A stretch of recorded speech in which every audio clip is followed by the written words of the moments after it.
Guys, it's Ruby here, and today we are going to start the setup of Chaos's bioactive enclosure. So, it's going to be really exciting, we're going to learn a lot, and let's get to it! So this is the tank that Chaos is currently in, however it's just a bit small for what we like. We like to give our reptiles lots of space if possible. So we are going to move him into a bigger cage, which was Toasty's old one. This is the tank we're planning to move him in. As you can see, quite a lot more space, and we're going to fill it up so there's definitely he's not going to get stressed out by how much space there is. But first things first, we need to give it a clean because the sand's still in the bottom, and as you can see, the glass is pretty dirty. So let's get into that.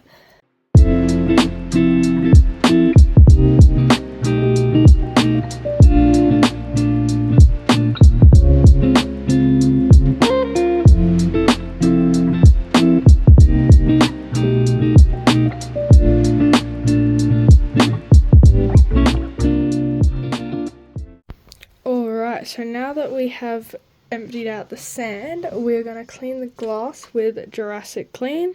That's what it looks like. It's reptile safe glass cleaner, and we're just going to let that soak for a bit. There we are, it's just soaking.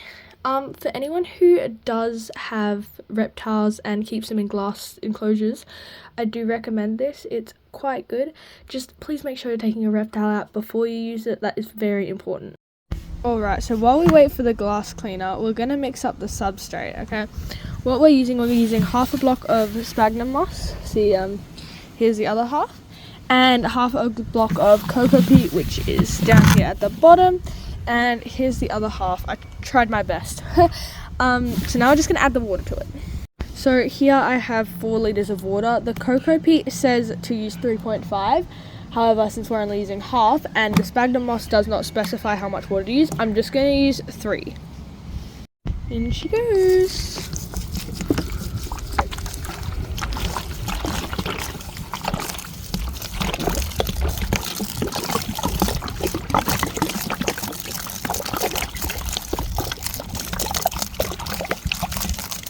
There we go. We're just going to give it a little bit of a... Oh, that feels lovely. Yes, the cocoa fibre is already starting to expand. Love to see it. Okay, now for the other bottle. Alright, I ended up adding 3/4 of this one to it, just because the cocoa peat was still a bit dry and kind of not soaking it up. So I added some more. See how there's only a little bit at the bottom. We're just going to leave it for 15 minutes to soak now, and yeah. So while we're waiting for that to soak up, we're going to wipe off the last of the glass cleaner, and then we're going to start the next step. Woo! So our next step in this process is construction. We're putting in the first layer of a bioactive enclosure, which is the drainage layer. So the drainage layer is important because it stops the soil from getting too saturated, and it also creates good bacteria and helps with humidity. So yeah. To start, I am using these little clay balls, which are going to help filter it through, and we're just going to put these all along the bottom. Alright, so I've put the clay balls in. I wasn't exactly sure how many to put, so I basically just made sure it covered the bottom, and in some places there's a few that are on top of each other. Yeah. So now the next step is we're going to add fly screen on top. This is to stop the substrate and the clay balls mixing out, just to separate them out. Okay, so here's the fly screen. We've cut it to size mostly. It's a little bit big just so that it goes up the side instead of letting things come through. We've also doubled it over just to make sure that it filters properly and that nothing else falls through. Alright, so now it's time for the next step to creating our substrate. Now typically when you mix things like cocoa fibre, you want the consistency to be that it holds its shape, it doesn't leak water. So as you can see, this one is dripping water, but it is holding its shape. So the dripping water doesn't matter as much for me because I am going to be mixing it with sand as well, just to create a bit more of a blend. Yeah, let's get into it.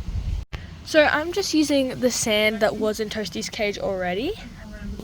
and mixing it in. So we're just gonna mix it around a bit, I guess. Alright, so the substrate is all mixed up and the tank is ready to go. I forgot to put that in, so I just did it then. Now for the fun bit.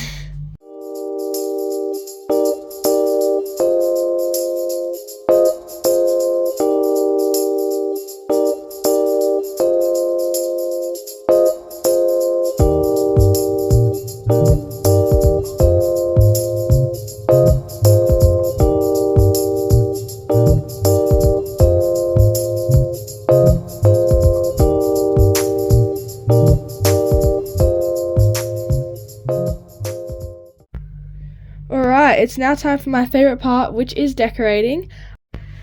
I want to put this branch that's in his cage in because he loves it. Look, there he is up there. But I'm gonna keep this one in just because of how perfectly it fits. Like, look how perfect that is. This is what it's looking like. I've got the branch in the water dish just because it's a little bit deep for what I'd like. So now if he does fall in, we've got an extra way out. I also, when I was doing the bedding, I forgot to put in the repti bark that I have. So I'm going to plant the plants now and figure out where I want them to go. And then I will sprinkle this on the top. Alright, so this is where I'm putting the plants. We've got this one over here, these ones, these three. So all together we have 1, 2, 3, 4, 5, 6, 7 plants. And yeah, I think I really like how it's done. I've decked this one out with some fake plants just because I felt really bad about taking that log. He will only be in here for a week until this settles and we get the isopods and springtails in, which we've just ordered. So I'm going to plant these in. When you're dealing with plants, you don't want to risk getting any like preservatives or pest killers into your mixture.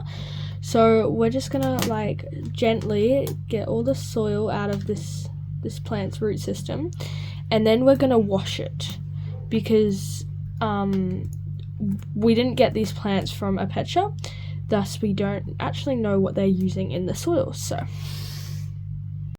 alright, so I've just gently rinsed out as much of the soil that was already in out as I can. I've tried to get this bit out and I can't without breaking the roots, which we really don't want to do. So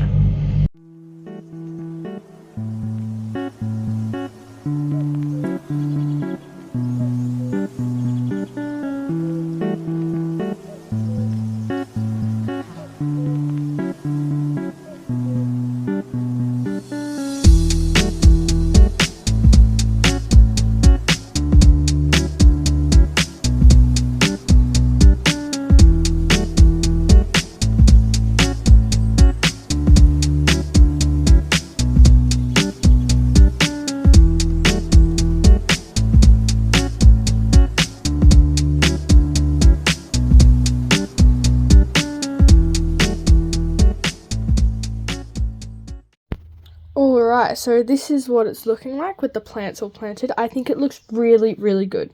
Now all that's left is the bark, so let's do that now. This looks so good. I'm actually so proud of it. I think this is the prettiest enclosure I've ever built. It actually looks so good. Oh my gosh. Alright, so unfortunately this is the end of the video. Thank you all for watching. If you want to see Chaos enter the tank and the isopods, go to the next video. It should be up within the next few days. And I hope you enjoy that. That'll be super awesome. I'm very excited. But yeah, thanks for watching. Bye!